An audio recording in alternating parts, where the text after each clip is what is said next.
John Fetterman went on Bill Maher last week and explained how the progressive movement left him. He didn't change. Progressivism changed. Here he is. He said, I'm not a progressive, I'm a Democrat. What does that mean? What is that distinction? Because I don't think I've used the word progressive. I think I've said woke. I think there's a big difference between woke, and I know that word triggers a lot of people because it had a great beginning as a meaning, but words migrate, and it went to something else.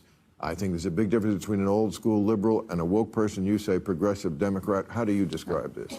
I'm sure he's going to give a very articulate answer.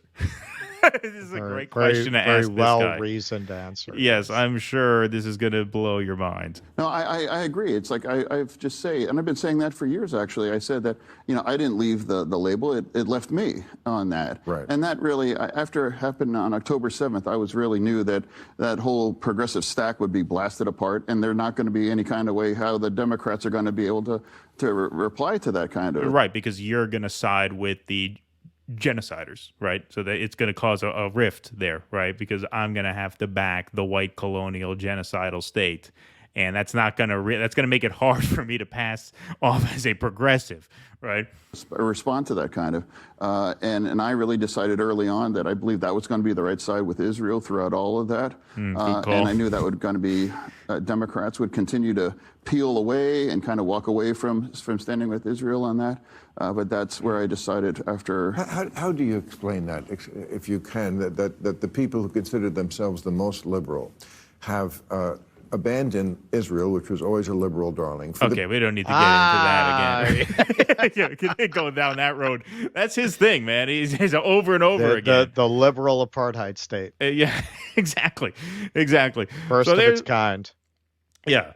So there's John Fetterman disowning the progressive label, saying progressivism, the label left me. Well, he's not alone. Here's Ritchie Torres gave a lengthy print interview to City and State New York Magazine, The Evolution of Ritchie Torres. I didn't leave the progressive movement left me. Almost the exact same language. To anyone closely paying attention, Torres has long established he's not a lockstep progressive, but the Israel-Hamas war has made Torres' stance appear new, or at least the issue he has been the most public on since going after disgraced former Representative George Santos. Torres, who rattled off his receipts displaying his progressive pedigree, was blunt in his assessment of the progressive movement these days. It's not what it used to be. I didn't leave the progressive movement left me, Torres said. What has become of the progressive movement is far more radicalized than what I knew back in 2013, Torres said. I love this quote.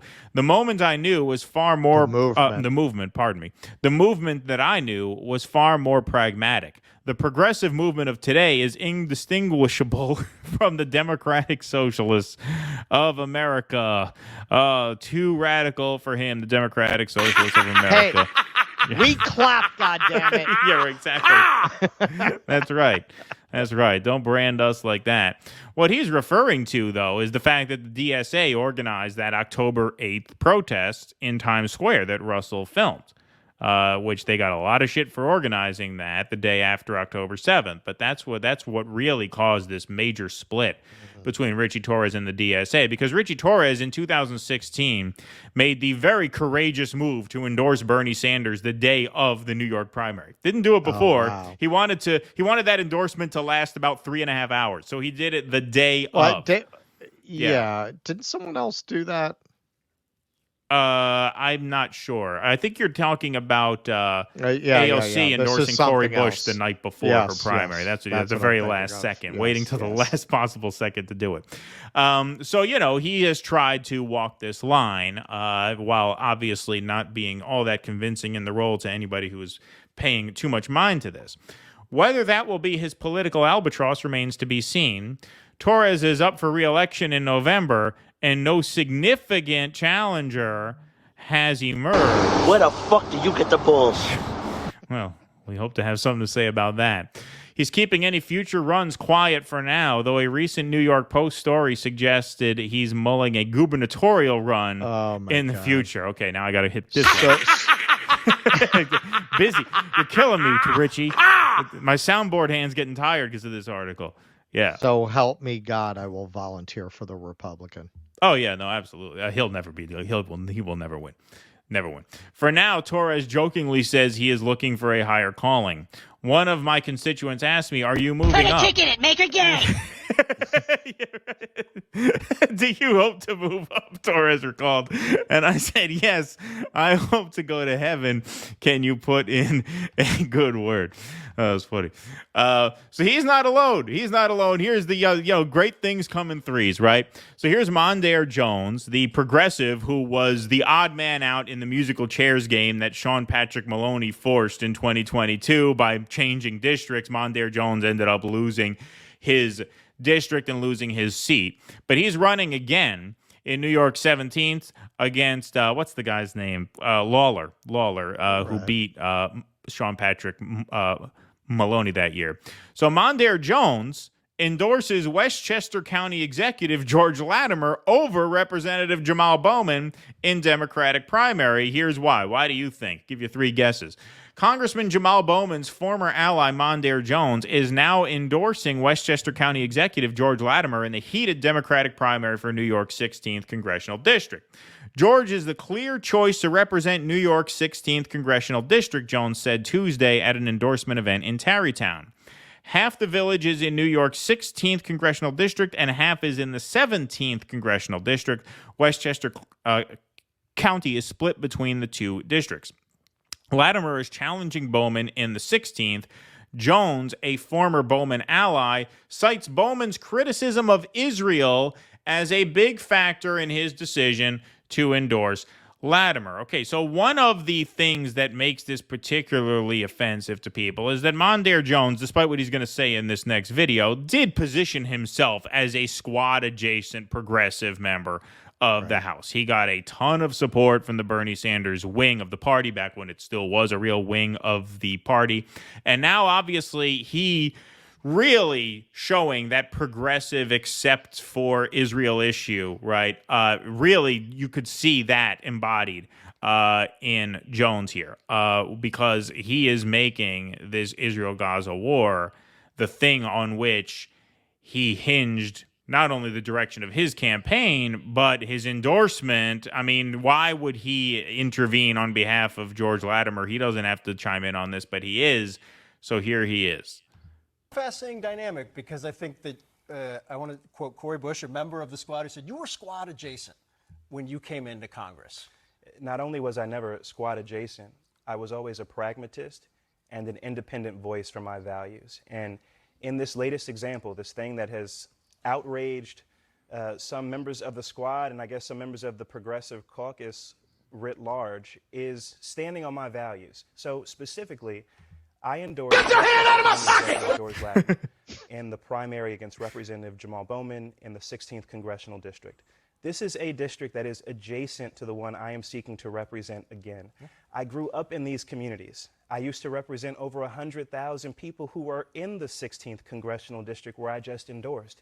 And people in that district and in mine and throughout the lower Hudson Valley share in how horrified I have been by Mr. Bowman's conduct since the events of October 7th. One of the things that stands out to me is that he denied that Hamas committed sexual assault against Israeli women on October 7th. He dismissed it as propaganda. Recently, he doubled down on that extremism when he accepted the endorsement of the Democratic Socialists of America, whose New York City chapter amplified a pro-Hamas rally the day after the worst assault on Jews since the Holocaust. I've known George Latimer for years. I worked in his administration. He's a unifier. He's going to bring people together. And it's unfortunate that people would disagree with me on that. Well, just not Palestinian people. Yeah, right. Exactly. So there you have his whole line. Sounds very, very Ritchie Torres like there. And now here he is talking about the extremism within his own party as represented by the progressives. Expediency, I'm looking at Mr. Lawler, who, when it comes to political expediency, I'm looking at Mr. Lawler, who refuses to stand up to the former president of the United States, a guy who's now been convicted of 34 felony counts. I'm standing up to extremists in my party. Where is Mike Lawler doing that? On the flip side, I think it's really important that if we're going to ask Republicans to stand up to the extremes in their party, that we be willing to do that ourselves. And so I'm standing on that. I'm standing with my Jewish constituents, and I'm fully comfortable with organizations withdrawing their support, whatever that support looked like in the first place, on the theory that we have to go in a different direction as a party, and we have to get extremism out and unify people moving forward. What a disgusting man. I mean, what a lowlife. I mean, this was, people who remember Mondaire Jones remember him as part of that Bernie coalition within the party that we all had such high hopes were going to take over. And now you can see, because he's running in Westchester, what did we say? This is why I said Bowman's likely to lose in Westchester. I said this before a single poll came out, he was likely to lose there, because that is, you're talking about a lot of big money Zionists there. Who carry tremendous weight both in northern Westchester, which is where Jones is running, and southern Westchester, which is where Bowman is running. And you could see he is such a whore that he's willing to make that move to go as far as endorsing Ladimer over Bowman because he thinks it'll help him in his own district. We got more. Scoop. This is from a few months ago from Axios. More members have left the Progressive Caucus. So, of course, the Congressional Progressive Caucus charges, I think, $400 to get in. That's all you have to do is pay a due, and you get to call yourself a progressive. Now, of course, whatever can be bought can be sold. So it shouldn't be all that surprising that if you bought your way into the Progressive Caucus, you will sell yourself out from that caucus when AIPAC writes you a larger check. Okay, but this is from a few months ago. At least 2 additional members besides Ritchie Torres, who left in February, and Lois Frankel, who I had never heard of, have left the Congressional Progressive Caucus in recent months, Axios has learned. Why it matters. The caucus's membership has... As goes Frankel, so goes the country. Yeah, right, exactly. Pulls a lot of weight there.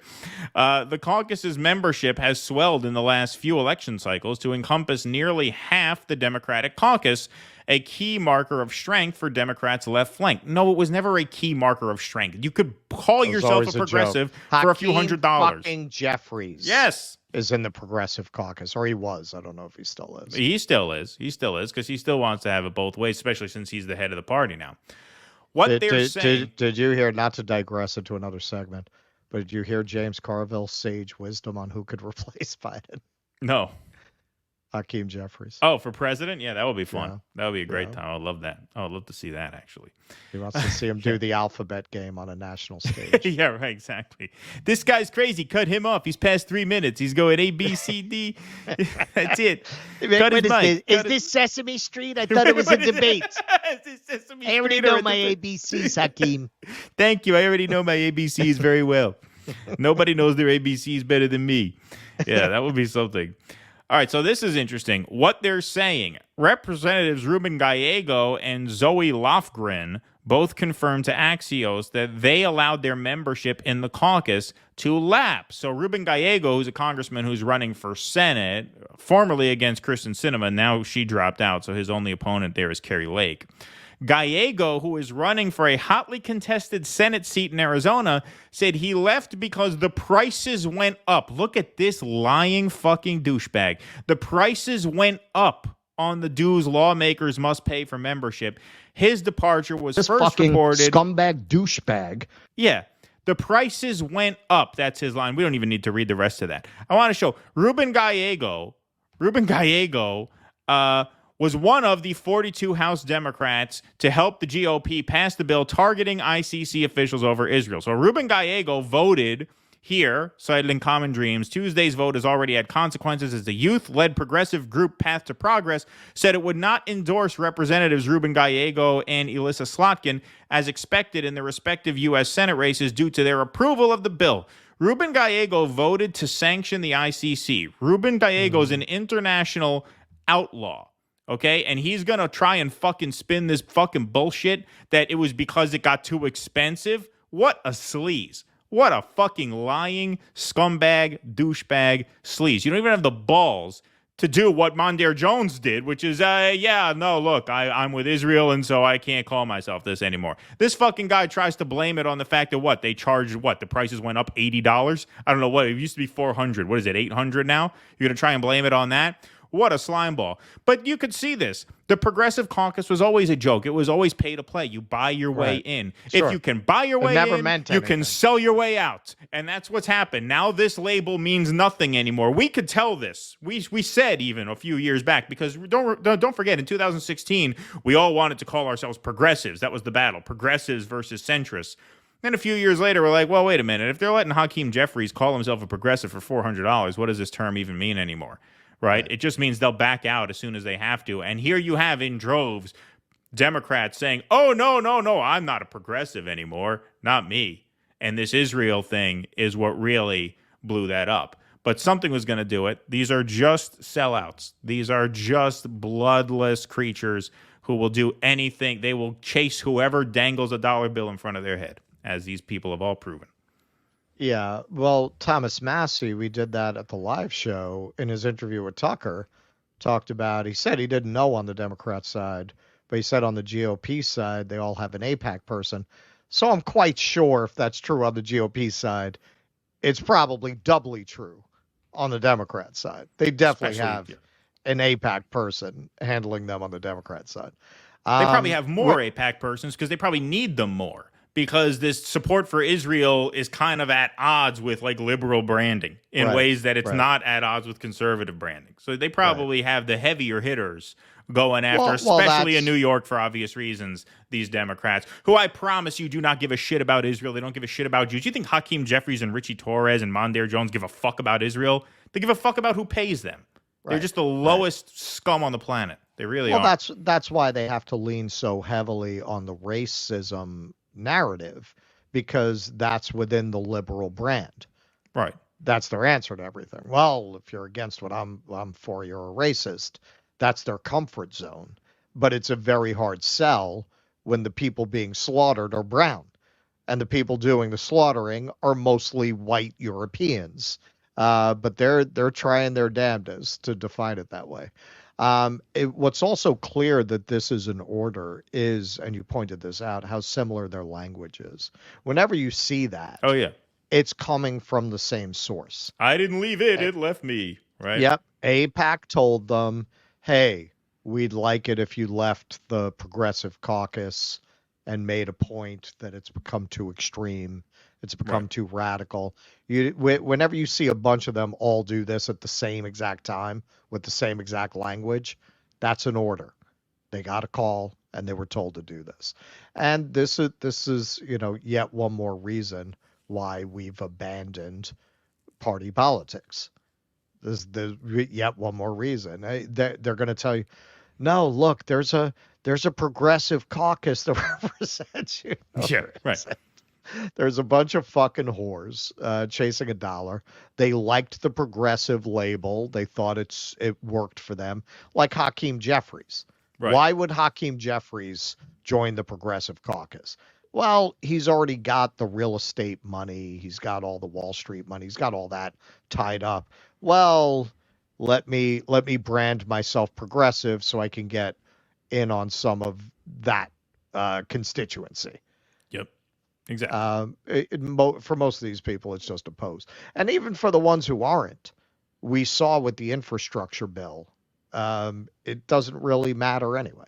As soon as they twist their arm, these people mostly voted to expand Trump's spying powers. Right. When he was president. They vote for every military bill. They vote for every military funding bill. So what does that mean? You're in the Progressive Caucus. So it was very easy for them to leave. Now, the only political risk for some of them may be backlash among genuine progressives who are horrified by Gaza. I would imagine, I know this is true in Bowman's district, I would imagine most of these districts have more Zionists than legit leftists. Yes. I would say, well, yes, that is certainly true in both of their cases, both Mondaire Jones and Jamal Bowman. That's certainly true. Please clap.